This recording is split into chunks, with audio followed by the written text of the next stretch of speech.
este contexto, como surge en este contexto, dice Portantiero que se trata de la sociología es considerada como una ciencia de la crisis, ¿no? Crisis económica, política, social, crisis de sentido, ¿no? O sea, cómo explicamos lo social, cómo lo entendemos.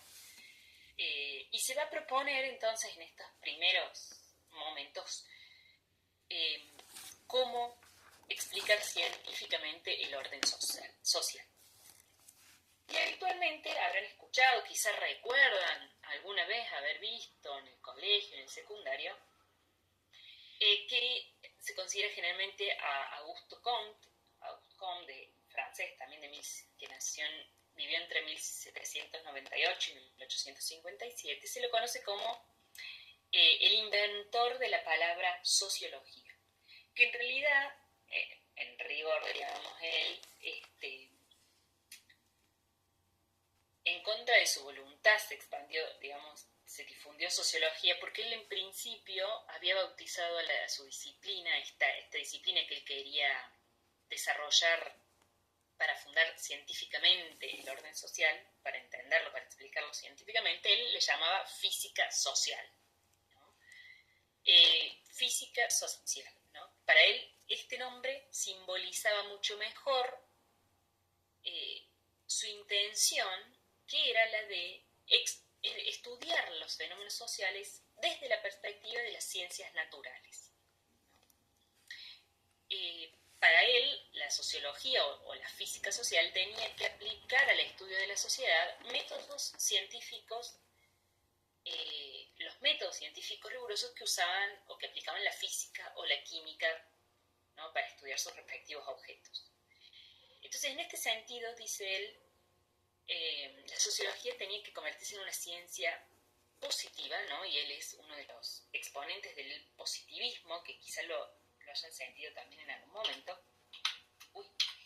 Que fue un movimiento filosófico y político que tuvo mucha difusión en la segunda mitad del siglo XIX y que exigía estudiar la sociedad siguiendo el método científico que aplicaban las ciencias naturales, especialmente la biología, y apuntaba a determinar y explicitar leyes universales de evolución de las sociedades para poder prevenir o corregir desviaciones. Entonces, se hacía mucho hincapié en los hechos, en la experiencia, es decir, en aquellos que uno pudiera registrar, los datos que uno pudiera registrar con los sentidos. Y para esto, Comte decía que había que aplicar, como dije recién, estos métodos más propios de las ciencias naturales y en base a eso predecir sobre lo social, intervenir, modelar la vida social, ¿no? Establecer distintas leyes, etapas, digamos, de evolución de las sociedades, que lo vamos a ver ahora, simplemente lo traigo a colación por si, para que tengan primero este dato, ¿no? De, bueno, sociología, el Comte, o sea, el término, etcétera, esta tradición que podríamos decir, esto es previo a la institucionalización de la sociología como disciplina científica, y a esto me refiero cuando hablamos de cierta profesionalización de la sociología. Estamos pensando en un proceso que implica que la disciplina ya se instaura en universidades, se enseña, ¿no? Se practica en el marco de determinadas reglas, con determinadas instituciones, pensemos revistas especializadas, por ejemplo, congresos, etc. Bueno, todavía no estamos en este estadio, en el momento en que Comte desarrolla sus escritos, no es propiamente considerado un sociólogo clásico, más bien como una especie de precursor, ¿no? de esta disciplina, pero sí se lo revisa, sobre todo, por lo menos se lo menciona en relación con la acuñación del término, ¿bien? Y ahora sí veamos, hasta acá venimos bien, ¿alguna duda, alguna consulta? Bueno, veamos entonces ahora qué sostenía Durkheim, ¿no? ¿Qué planteaba este autor, también francés, que vivió entre 1858 y 1917, ¿no? Y su objetivo, él cursó estudios superiores de filosofía y después se orientó a la sociología.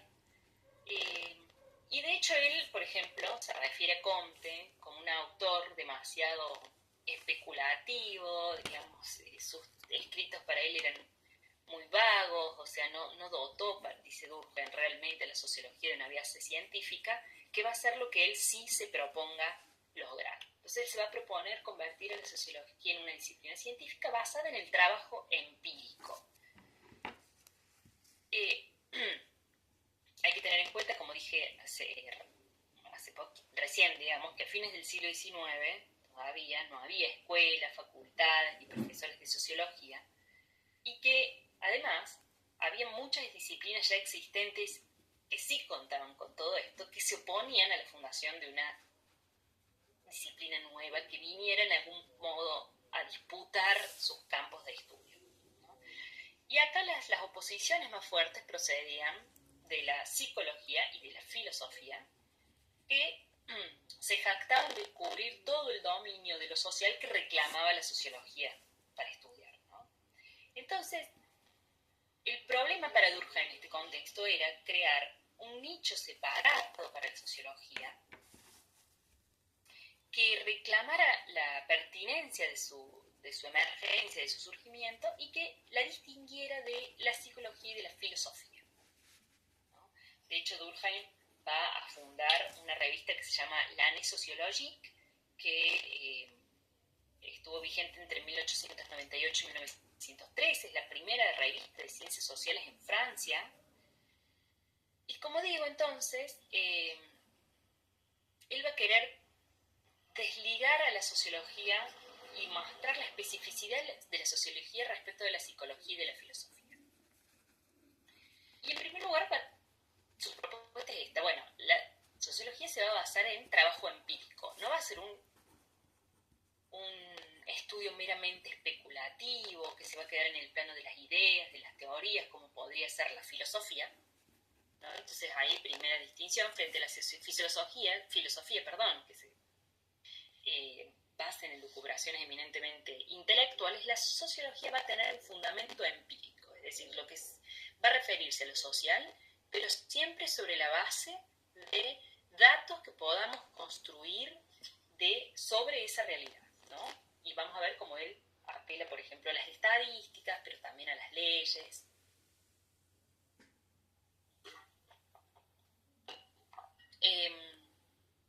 Y entonces, una cuestión clave va a ser sostener la propuesta de Durkheim, considerar que la sociología debía estudiar lo que él llama hechos sociales. Entonces, el trabajo empírico lo va a separar la sociología de la filosofía, y el objeto de los hechos sociales lo va a distinguir de la psicología, mientras que la psicología se va a quedar en fenómenos puramente individuales, ¿no? Del individuo y de su forma de sentir, pensar. El hecho social,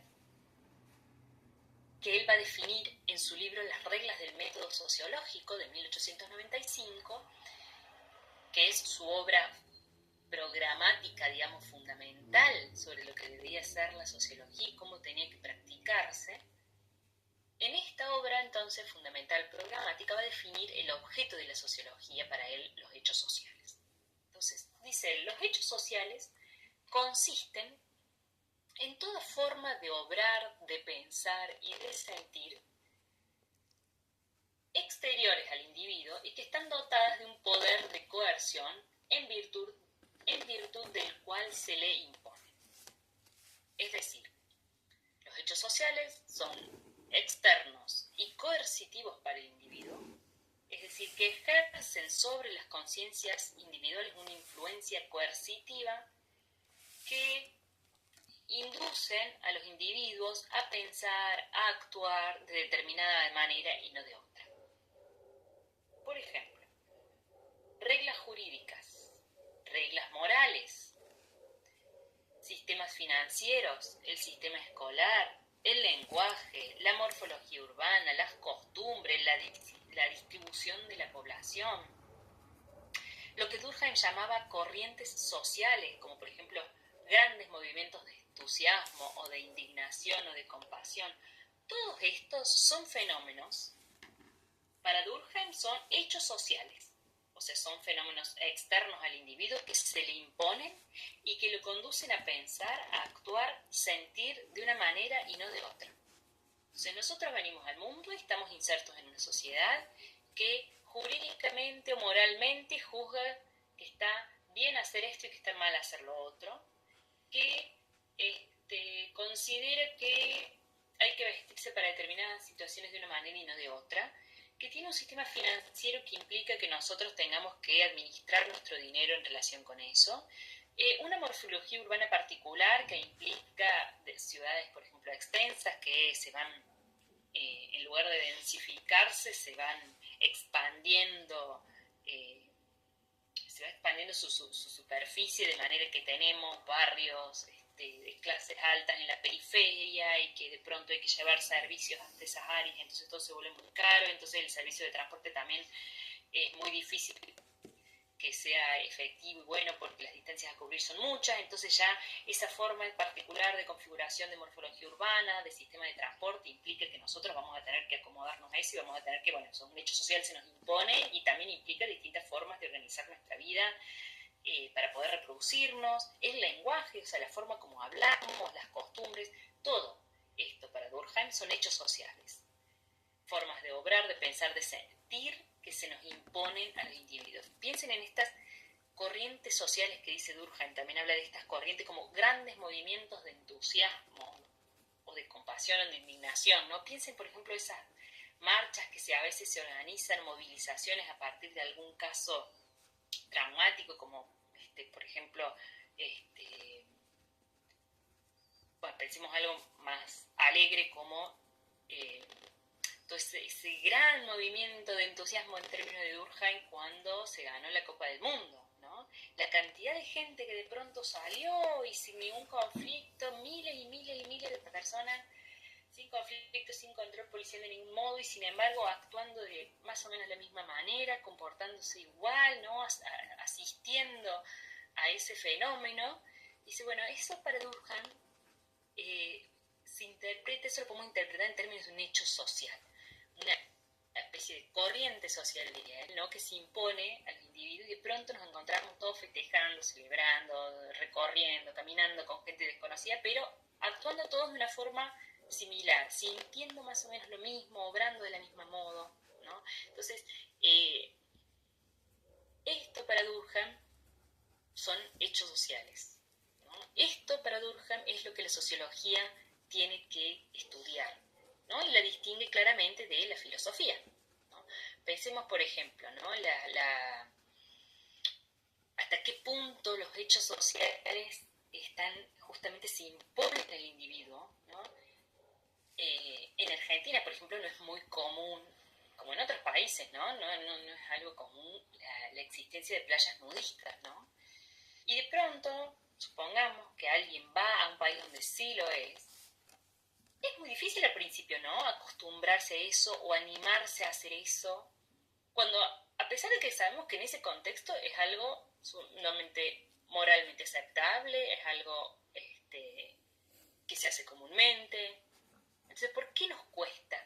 Desde esta perspectiva durkheimiana podríamos decir, bueno, porque ciertos hechos sociales propios de nuestra sociedad, de nuestra comunidad, se nos imponen, entonces tenemos incorporado ciertas formas de sentir, actuar, pensar, que van en contra de esta nueva práctica. Entonces al principio somos reacios a hacerla, nos cuesta, ¿no? Entonces, Durkheim está pensando que la sociología tiene que analizar estas formas, ¿no? Estos hechos sociales, maneras de pensar, sentir exteriores al individuo que se le imponen, ¿no? Y bueno, hasta acá, ¿alguna duda, alguna consulta, algún ejemplo que se les ocurra? ¿Queda claro esto? ¿No queda claro? ¿Quieren que sigamos dándole vuelta al asunto?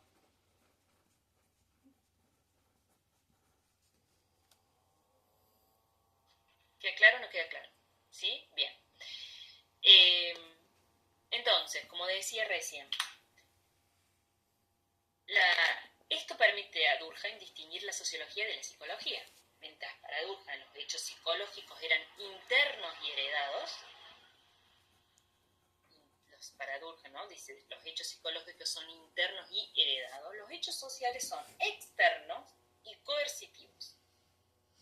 Para Durkheim, esto es clave, la intencionalidad de los actores es un inobservable. Dice, yo no puedo analizar esto posteriormente, las corrientes sociológicas contemporáneas y todo, no se sostiene esto. Bueno, pero pensemos también, no es que uno no pueda acercarse a las intenciones, o por lo menos tratar de pensar por qué los individuos actuaron como actuaron, ¿no?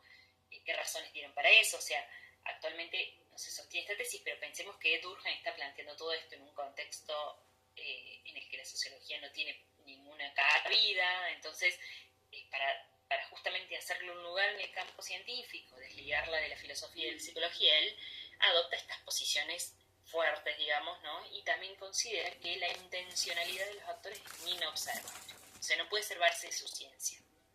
Dice, en el suicidio, en su obra El suicidio, que después vamos a ver, él dice que la intención es una cosa demasiado íntima para poder captarla desde afuera, sino por groseras aproximaciones. O sea, apenas nos podemos aproximar groseramente a la intención de los individuos. Entonces dice, frente a la psicología, la sociología estudia los hechos sociales. ¿No? La psicología estudia los hechos individuales, fenómenos psicológicos internos, la sociología hechos sociales exteriores y coercitivos. Y en el plano metodológico se distancia de la sociología, de la filosofía, ¿no? Lo que decía al principio, y propone estudiar estos hechos sociales como cosas. ¿Qué significa estudiarlos como cosas? Bueno, significa que hay que estudiarlos empíricamente, no filosóficamente.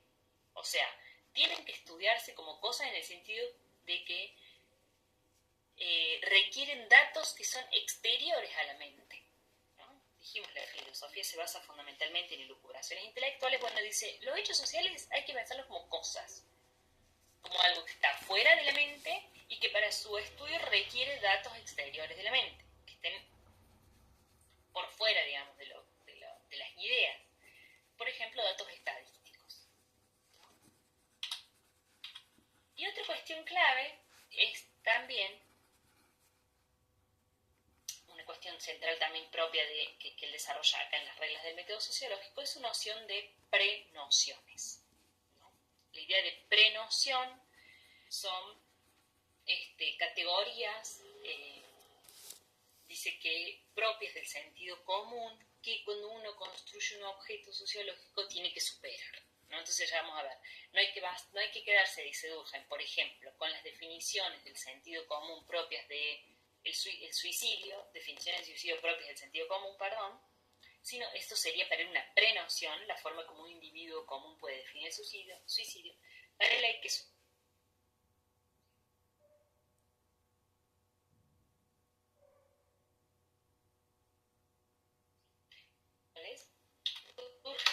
adopta o reivindica un enfoque funcionalista de analizarlos, ¿no? El funcionalismo entiende la sociedad como un sistema unificado, donde cada elemento, en el caso de Durkheim, cada hecho social o cada institución social, cumple una función determinada que garantiza el funcionamiento supuestamente cohesionado y estable de todo el sistema. Entonces pensemos un hecho social como por ejemplo el sistema escolar. Bueno, es un hecho social en clave Durkheim y cumple una función fundamental en la sociedad, que es la de proveer ciertos valores, difundir valores morales y culturales propios de la sociedad, ¿no? Para garantizar cierto orden, ¿no? Educar moralmente a los individuos, no solamente en términos de, por lo menos para Durkheim, ¿no? En términos, digamos, de contenido, podríamos decir, contenido académico. Entonces, bueno, cada institución, cada hecho social tiene una función que garantiza, valga la redundancia, el funcionamiento supuestamente estable de todo el sistema, de toda la sociedad, concebida como un órgano. En sociología, cabe aclarar que cuando hablamos de institución, estamos pensando en toda forma regular de comportarse o de relacionarse, ¿no? Una institución social no es solamente, bueno, pensemos en una escuela o una dependencia del gobierno, ¿no? Una institución también en términos sociológicos es toda forma regular de comportarse o relacionarse. Por ejemplo, la forma como nos saludamos puede ser una institución. O sea, puede entenderse como una forma institucional de relación, en tanto es regular, ¿no? Y relaciona a los individuos de una forma y no de otra. No nos saludamos agachando, inclinándonos, nos saludamos con un abrazo, con un beso, etc. Bueno, otro supuesto del funcionalismo es que los elementos de una sociedad son interdependientes entre sí. Esto quiere decir que si hay alguna variación en alguno de estos elementos, esta variación va a repercutir también en los otros, ¿no? Y acá el concepto clave de esta perspectiva es el concepto de función, que en términos metodológicos puede implicar dos sentidos. O sea, hay dos, podemos decir, definiciones de la noción de función. En sentido matemático, función tiene que ver con la relación entre dos variables, entre dos elementos, que implica que si cambia uno, si introduce algún cambio en un elemento, el otro también va a modificarse, ¿no? Y este va a ser el sentido de función que Durkheim trabaja en su obra El suicidio. Pero también tenemos la idea de función en sentido biológico, que acá se refiere más a esta cuestión de la interdependencia, ¿no? A la contribución que un elemento aporta para la organización y la acción del conjunto del que forma parte. Entonces, esta definición es la más propia de esta idea de la sociedad como un organismo, con órganos, instituciones interdependientes, ¿no? En este sentido, la sociedad se entiende como un organismo vivo que necesita, que tiene que satisfacer ciertas necesidades para sostenerse, ¿no?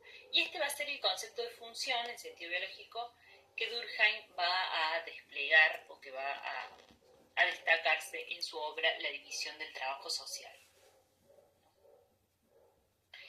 Y en su obra Las reglas del método sociológico, él define el análisis funcional de esta forma. Dice: cuando se emprende la tarea de explicar un fenómeno social, es preciso buscar separadamente la causa eficiente que lo produce y la función que cumple.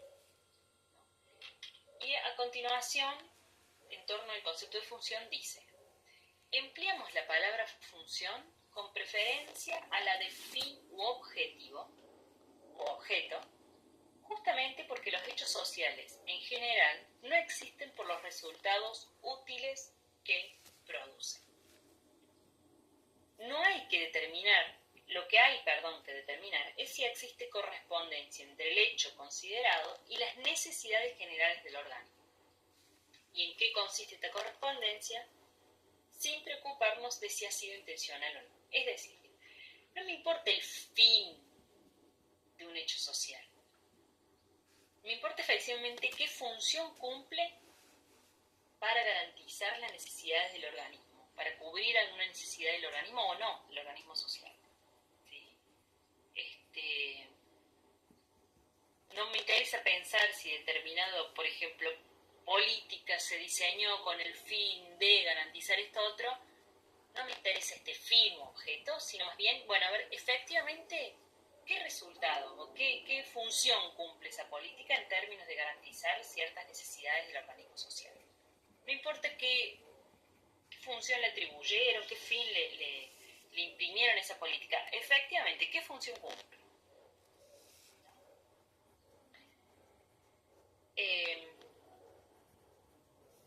Bien, ¿alguna duda? No, acá esto es clave. Entonces, lo que hay que determinar es si existe correspondencia entre el hecho considerado y las necesidades generales del organismo. ¿Contribuye a satisfacer la necesidad de integración o de regulación en una sociedad o no? Bueno, entre otras cosas se puede pensar, ¿no?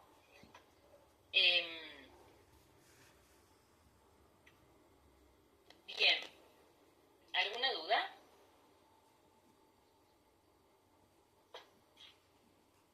¿Vamos bien hasta acá? A ver, esperen que veo el chat. Perdón, Xiomara, ¿me podrías decir qué repetir? Acuérdense, si pueden en lo posible activar el micrófono mejor, porque cuando comparto pantalla no veo bien el chat, ¿sí? La oración subrayada, sí, muy bien, ahora la clarifico.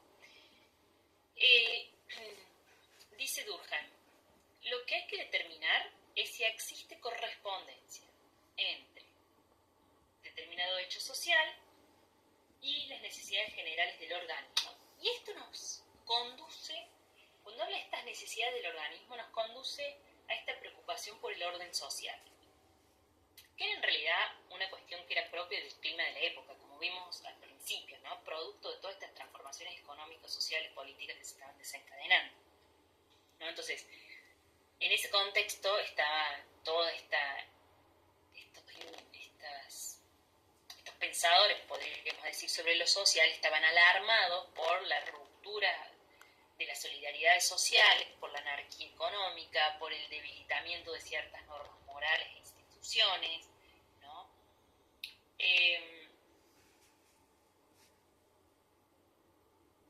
Y esta era la preocupación por el orden social. Entonces, lo que Durkheim dice es que hay que pensar, cuando hablamos de necesidades generales del organismo, estamos pensando si responde a necesidades que garanticen el orden social. Pensemos actualmente, por ejemplo, ¿no? Hay ciertas transformaciones que se están dando, por ejemplo, en el plano económico, vemos la emergencia de nuevas áreas que no están reguladas, como por ejemplo, nuevos trabajos, podríamos pensar los repartidores o los conductores de Uber. Entonces hay ciertas áreas nuevas que emergen, que no están reguladas.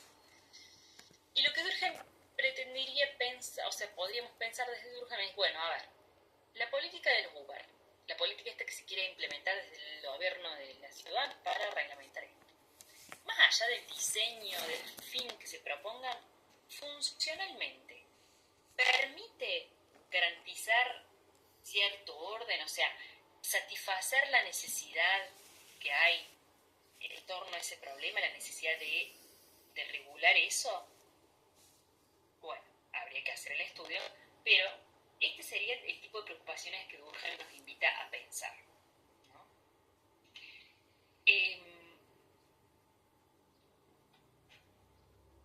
¿Queda un poco más claro?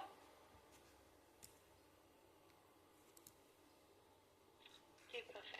¿Sí? Bien, por ejemplo, pensemos, durante muchos, a principios de mediados del siglo XX en Argentina, fue todo un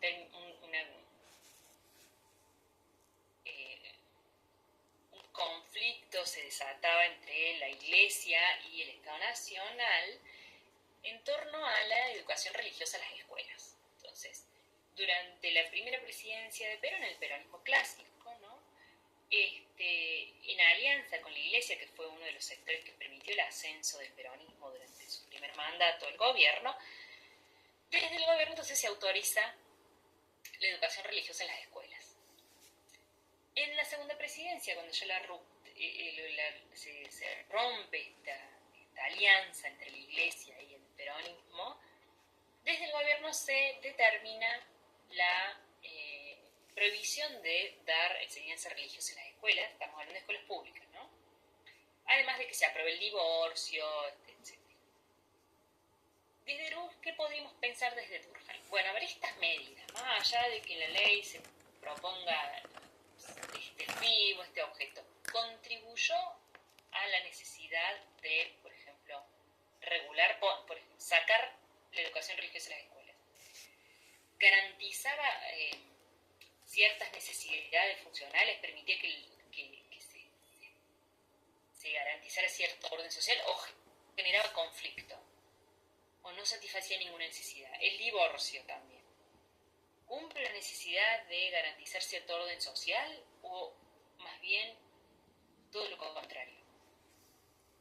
Entonces, esos hechos sociales, como una ley, o la ley del divorcio, por ejemplo, la ley de enseñanza religiosa, se entienden como hechos sociales, la idea, o sea, desde Durkheim habría que pensar, bueno, ¿garantiza, eso permite garantizar cierto orden social o lo afecta? en este sentido, bueno, acá, no sé qué pasa, sí.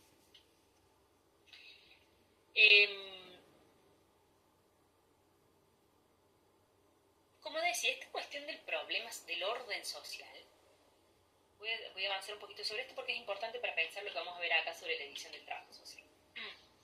La cuestión del orden social era una cuestión, como dije recién, propia de la época, ¿no? Estaban todos preocupados, esta gente que se dedicaba a pensar lo social, sobre estas nuevas transformaciones.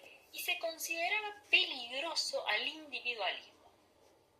Esta idea que fuimos viendo, cómo se desarrollaba el individualismo, era considerada como peligrosa por parte de católicos, conservadores, liberales, socialistas, etc. Todos estos pensadores,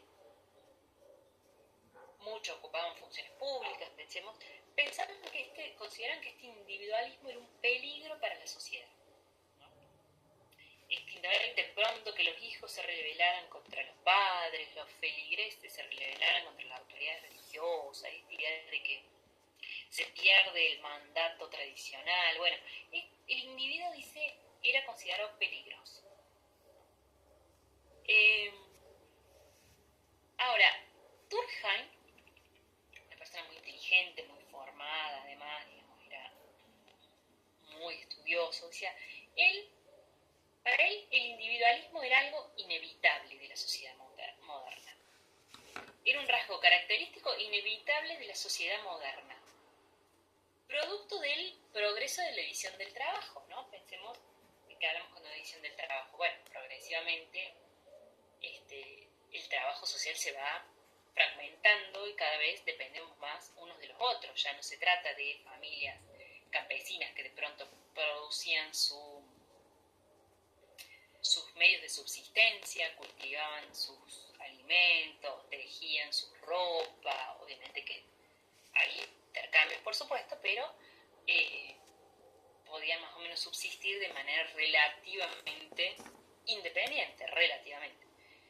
En cambio, la sociedad moderna se caracteriza por este avance, por este progreso de la división del trabajo que hace que dependamos unos de los otros. O sea, yo no podemos hacer prácticamente nada, ni vestirnos, ni comer, si no fuera porque hay otros que están a cargo de la producción de esos bienes, ¿no? Y a su vez el que produce una prenda depende del que hace la tela, y el que hace la tela del que cosecha el algodón, y el que cosecha el algodón del que lo siembra, y después del transporte, etc. Entonces se va generando una red de interdependencias cada vez más amplia a medida que progresa la división del trabajo. Entonces dice Durkheim, el individualismo en este contexto es inevitable. La solución no es volver a valores o instituciones tradicionales, como por ejemplo planteaba el catolicismo, sino en fortalecer, dice Durkheim, normas morales e instituciones que sean capaces de mantener vivo cierto sentimiento de lo colectivo, pero sin aplastar este proceso de individualización. Entonces, ¿cómo hacemos para que nos sintamos parte de un colectivo y sintamos que dependemos de otros, en un contexto en el que nos creemos cada vez individuos más libres que dependemos de nosotros mismos? Entonces, para Durkheim el desafío estaba ahí, en fortalecer, repito, normas morales e instituciones que mantuvieran vivo el sentimiento de colectividad sin al mismo tiempo, digamos, aplastar o ir en contra de este proceso de individualización que para él era inevitable. Y entonces esta preocupación de pensar en normas e instituciones que garanticen el sentimiento de lo colectivo va a ser la preocupación clave de su obra La división del trabajo social de 1893. Entonces, en esta obra Durkheim asume una especie de misión, podríamos decir, de colaborar con la consolidación, esto creo que lo dice por colaborar la consolidación de un orden moral que le diera a la nación francesa la estabilidad del antiguo régimen, pero fundada sobre otras bases. ¿No? Estamos hablando de consolidación de un orden moral. Lo moral tiene que ver muy a grandes rasgos, porque dentro de la filosofía hay muchas corrientes, definiciones de la moral, lo moral, pero a grandes rasgos la moral tiene que ver con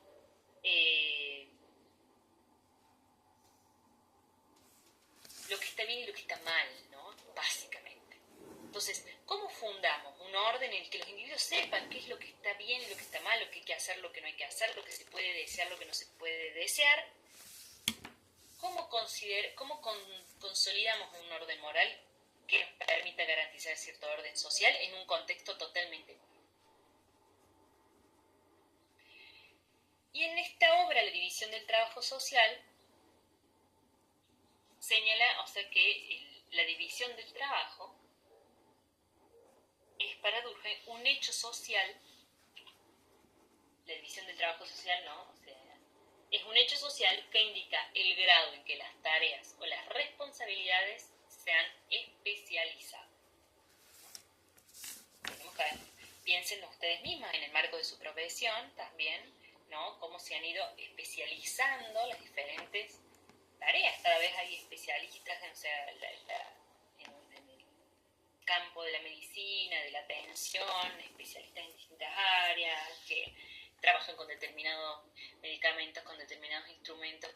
Cada vez se va dividiendo más el trabajo relativo a la atención en este sentido, ¿no? Como una especie, podemos pensar así, de división del trabajo, ¿no? Entonces,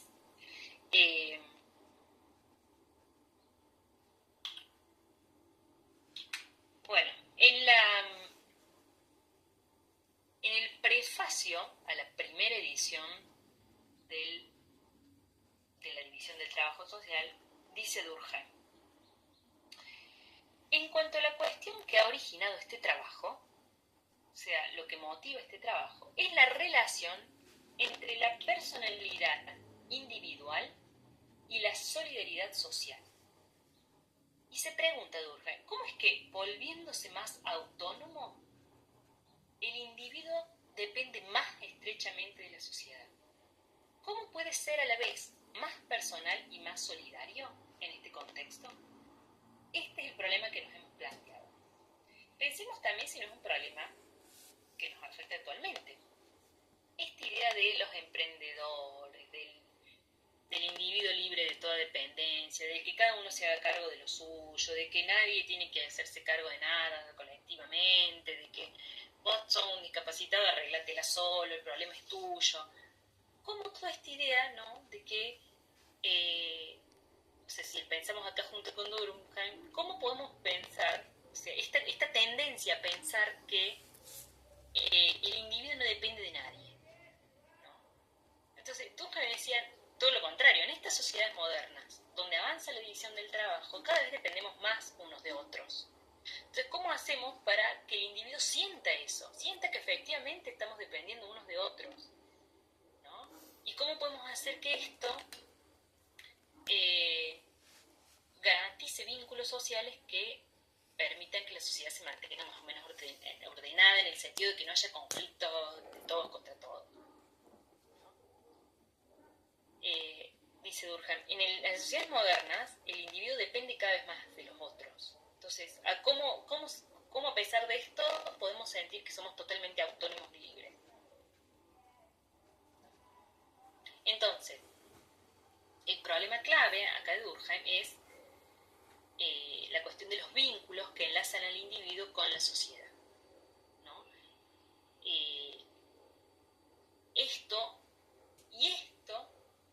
A esto remite precisamente su concepto de solidaridad. ¿Vamos claros hasta acá? ¿Alguna duda, alguna consulta? ¿Alguna consideración? ¿Les parece que Durkheim les convence el planteo de Durkheim o no?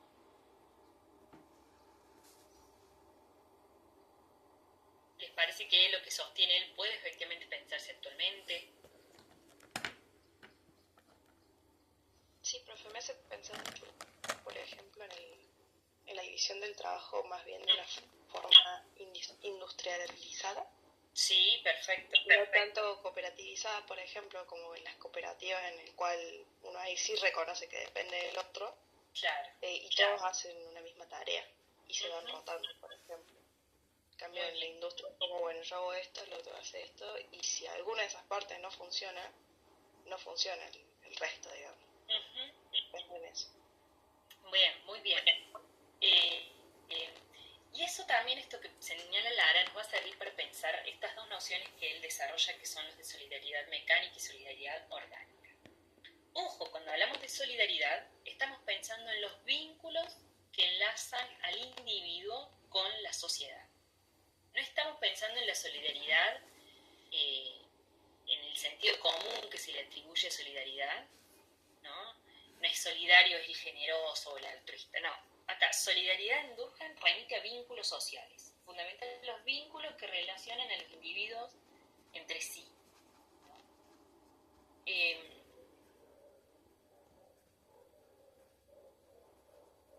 Y especialmente, ¿cuál es la preocupación? O sea, ¿por qué se interesa él por estos vínculos? Y bueno, porque va a ser para él lo que estos vínculos de solidaridad, esta solidaridad de tipo para él moral, social, es lo que permite mantener unidos a los individuos y que no nos peleemos todos contra todos, ¿no? Entonces, eh, la solidaridad se mantiene, hay solidaridad, podríamos decir, solidaridad, repito, de acuerdo a cómo la está entendiendo Durkheim, hay solidaridad cuando los individuos consiguen integrarse en grupos, vamos para atrás y vamos.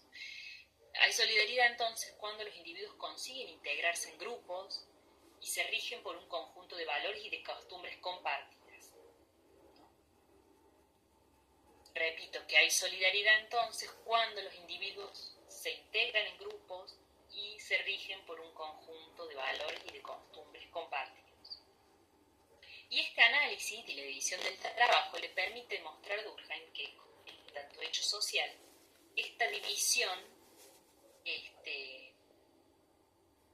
es externa a los individuos, es decir, la división del trabajo social es un hecho social, ya lo dijimos, es externa y se les impone. Y dice él que su función es integradora. La función de la división del trabajo es integradora. ¿Qué les parece que quiere decir con esto? Pensemos de nuevo, él está discutiendo con toda la gente, con todos estos pensadores de la época que decían este individualismo de la sociedad moderna, etcétera, solo conduce al caos, que hay que volver a formas previas de organización social. Él dice, no, la división del trabajo es un hecho social externo que se impone a los individuos, pero cumple una función integradora. ¿Qué les parece que puede querer decir con esto? Que va un poco en el sentido de lo que señalaba Lara recién y de lo que venimos hablando. ¿Por qué la división del trabajo integra a los individuos, aunque no lo notemos?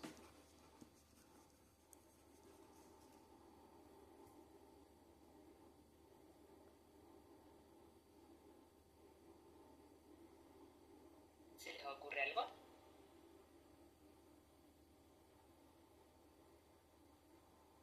Acá. Creo que tener este carácter de interdependencia que genera justamente el hecho de que cada uno produce lo suyo y necesita de la tercerización, digamos. Perfecto, exactamente. Lo que dice Milena es eso, ¿no? Acá dice, Yomara dice, yo creo que es por las capacidades de cada uno, porque se puede hacer todo individualmente, pero con otra persona que cumpla con conocimientos específicos es óptimo el cumplimiento de cualquier tarea. Bueno, claro, en este sentido, como señalan las compañeras, bueno, ¿por qué es integrador? Y porque en el fondo nos está relacionando con otros, como dicen ustedes, o sea, vamos a depender de otros, yo no puedo hacer mi trabajo si no hay otro que antes no cumplió con el suyo, yo no puedo producir una camisa si antes alguien no hizo la tela y si antes alguien no cosechó el algodón, alguien no lo sembró, entonces dependemos de otros, nos dice Durkheim.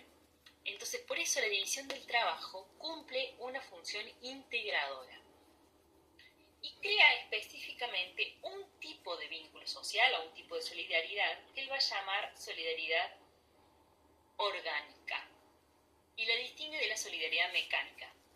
¿No? Vemos qué quiere decir cada uno con estos conceptos. Entonces, división del trabajo social cumple una función para Durkheim integradora y lo que hace es crear un tipo de solidaridad orgánica, un tipo especial de vínculo social que podemos denominar solidaridad orgánica.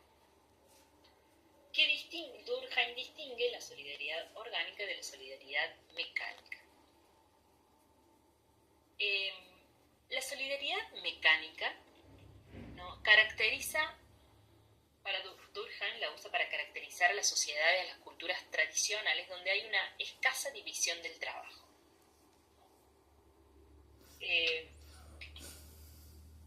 Donde hay una escasa división del trabajo, en estas sociedades tradicionales la mayoría de los miembros de la sociedad realiza ocupaciones similares, se encuentran unidos por experiencias comunes y creencias compartidas. Pensemos en este ejemplo que dio Lara sobre las cooperativas, por ejemplo, esos trabajos más cooperativos, más comunitarios, ¿no? Podríamos pensar. En este caso, la mayoría de los miembros realizan las mismas ocupaciones, se encuentran unidos por semejanzas, experiencias comunes, creencias compartidas, ¿no? Es decir, se trata de una solidaridad que se basa en la semejanza, se basa en el consenso, en la similitud de creencias. Bien. En cambio, y una cuestión clave también en relación con esto es que recordemos que Durkheim defendía y reivindicaba el análisis empírico para la sociología, ¿no?, basado en hechos sociales. Entonces, cuando él define solidaridad mecánica, no lo está pensando filosóficamente. Surge también de analizar, por ejemplo, las formas antiguas de derecho y específicamente lo que se conoce como derecho represivo, ¿no? El derecho represivo propio de las sociedades antiguas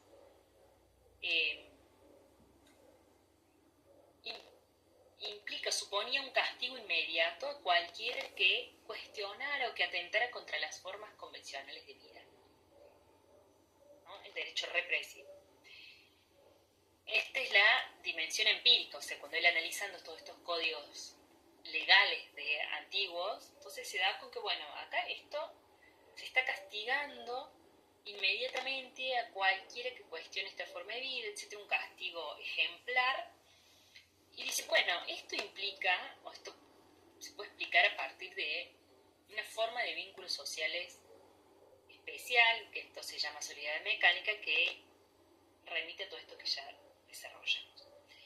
En cambio, la solidaridad orgánica, pensemos que acá lo orgánico, de nuevo, tiene que ver con el organismo, con funciones interdependientes, ¿no?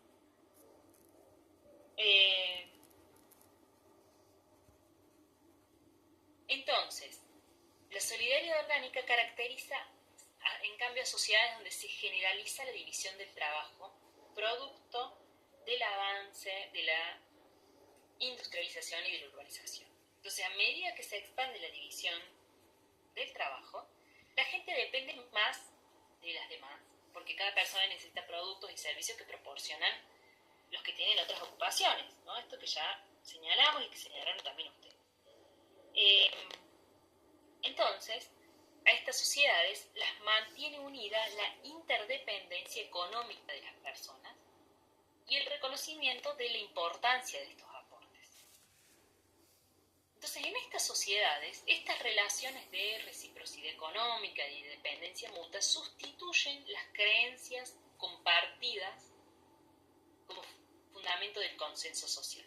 Si en las sociedades tradicionales el consenso se basaba en las conciencias comunes, en creencias compartidas, en la semejanza, ahora que somos todos distintos, interdependientes, ya no se basa en eso, porque yo no conozco a todos de aquello a lo que dependo.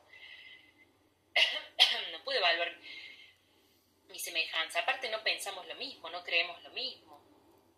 Entonces, ya el vínculo, la solidaridad no se basa en eso, sino que se basa en esa interdependencia. Se basa en la diferenciación, ¿no?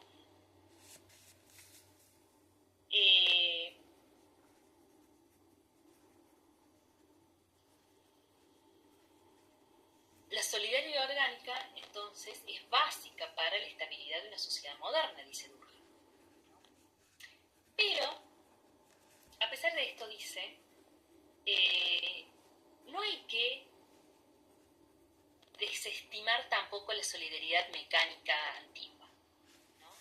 A fin de que ciertas instituciones tengan equilibrio, es posible que pensemos en solidaridad mecánica al interior de ciertos grupos. Bien. Entonces, para que las instituciones en general tengan cierto equilibrio, más allá de que estén vinculadas entre sí de manera orgánica, a su interior es posible y deseable que exista solidaridad mecánica, que al interior de ciertos grupos haya consenso basado en semejanzas, en experiencias comunes. Y bueno, como digo, la solidaridad orgánica recibe este nombre porque surge de la acción de, digamos, órganos coordinados, subordinados entre sí, que tienen funciones específicas.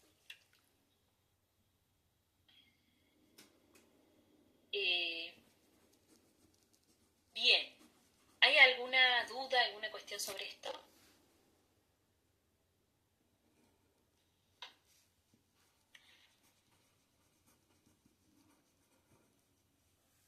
Dice Mónica, ¿solidaridad mecánica sería individual y solidaridad orgánica sería grupal colectiva? No.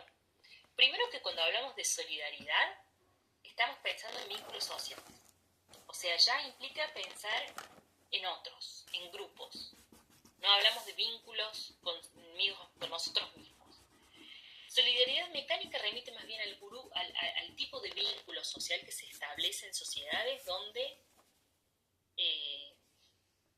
todos se conocen, podríamos decir. O sea, estos son vínculos que se basan en la semejanza. Pensemos, por ejemplo, en los vínculos entre una asociación profesional. La asociación profesional, por ejemplo, de enfermería, ¿no? Allí hay ciertos vínculos que se basan en semejanzas, creencias compartidas, podríamos decir, ¿no? Por dar un ejemplo.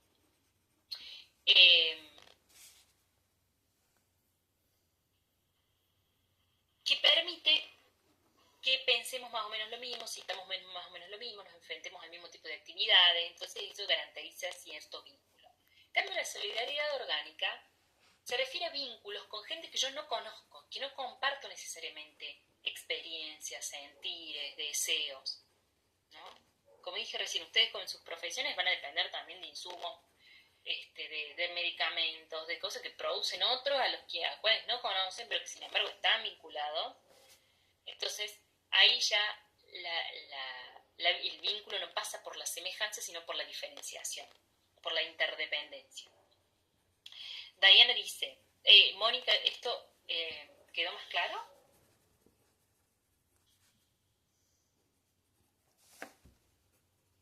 Sí, perfecto. Y Diana pregunta, ¿puede ser que la solidaridad mecánica tenga que ver con la cultura del trabajo del campo, por ejemplo? Bueno, puede ser siempre y cuando definamos bien a qué nos estamos refiriendo, ¿no? Si pensamos en una producción familiar o una producción, digamos, de subsistencia o un contexto en el que sí, los trabajadores se conocen, trabajan conjuntamente, tienen experiencias comunes, viven cerca, etcétera, podemos pensar que hay una especie de solidaridad mecánica.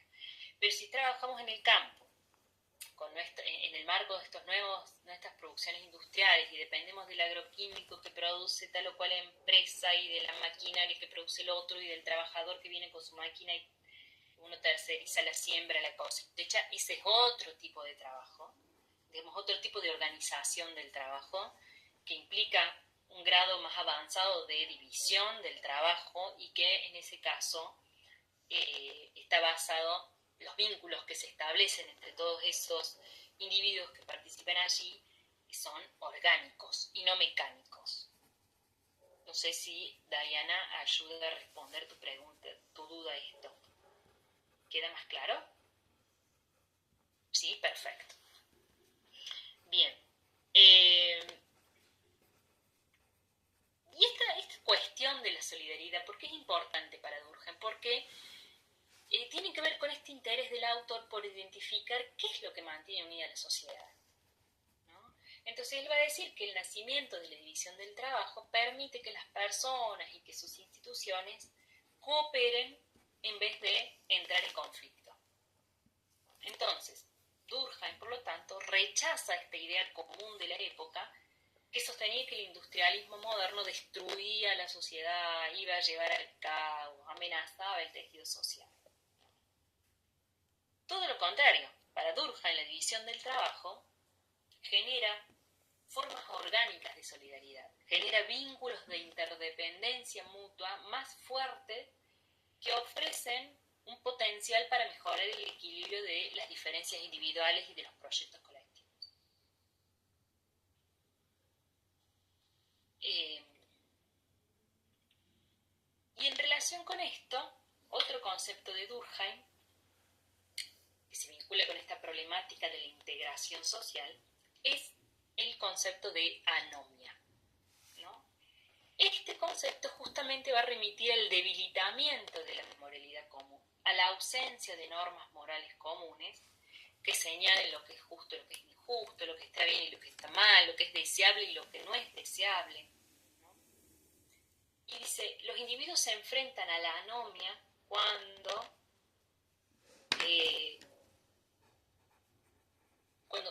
ciertos criterios, podríamos decir, tradicionales, que regulaban sus prácticas, son destruidos por el desarrollo social moderno, ¿no? Durkheim está pensando en su época, y todavía no emergen otros nuevos. Entonces, el individuo se sumerge en una especie de sensación de falta de